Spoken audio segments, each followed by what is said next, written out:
Hello, and welcome to my final episode in my week-long mini-series unpacking the 2025 Social Security Trustee Report.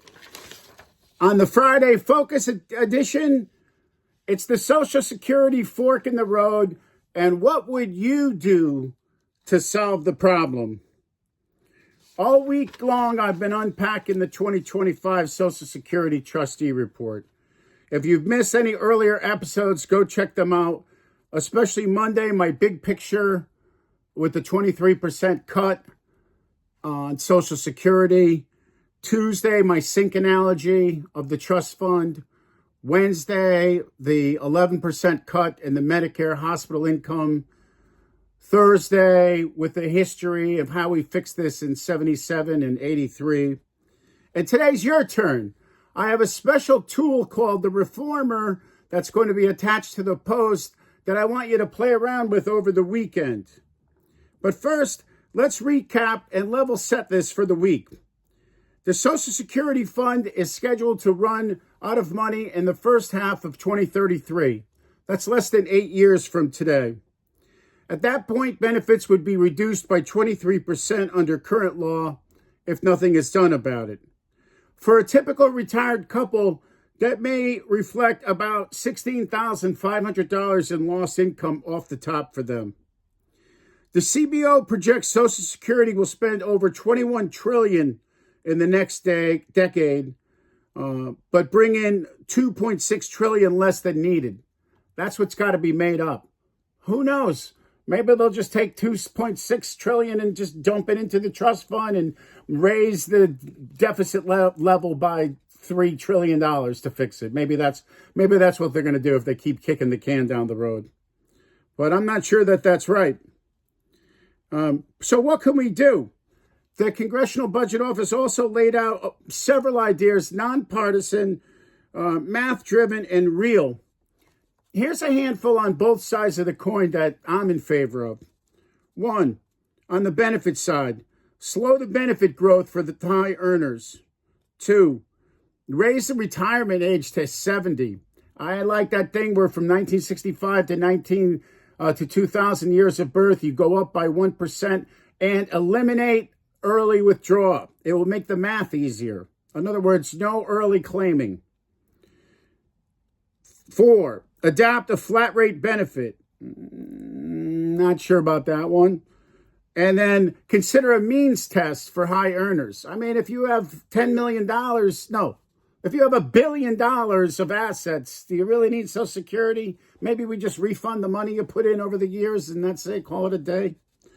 On the revenue side, apply a payroll tax. Well, this CBO said apply a payroll tax to income over $250,000. Personally, I think the first $250,000 should be taxable in the first place. Then take a break. I like Scott Galloway's idea of $1 million and up, 1% payroll tax. And one other consideration is to raise the taxable wage cap to 90% of a person's income. So then that would individualize things. Some of these would fully close the gap. Others would need to be confined to close the gap. But should we wait 8 years? Maybe we should just wait 8 years and then figure it out. I'm kidding. That would be the worst. The earlier we make some of these changes, the smoother we can phase them in, the more time people will have time to plan for what they need to do when they're going to retire and to be confident that money that they think is coming in really will come in. So I want to hear from you. I've got this tool called the Reformer. I'm going to add it in my link. You choose. You go pick around in there and choose different things. Then you hit submit and see what you come up with. And in the bottom of my thing here on Facebook, you can just put down raise taxes, reduce benefits, combo, whatever you think. And I'd like to hear what you say. And then maybe next week I'll take what these advices are and I'll give you a recap of what people say. All right.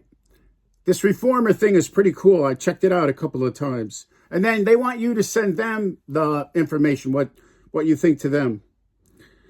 In closing, we're smart enough to solve this. We've got smart people that know what they're doing with this. We've got really good commission. We have a really good commissioner. We have a really good Treasury Secretary.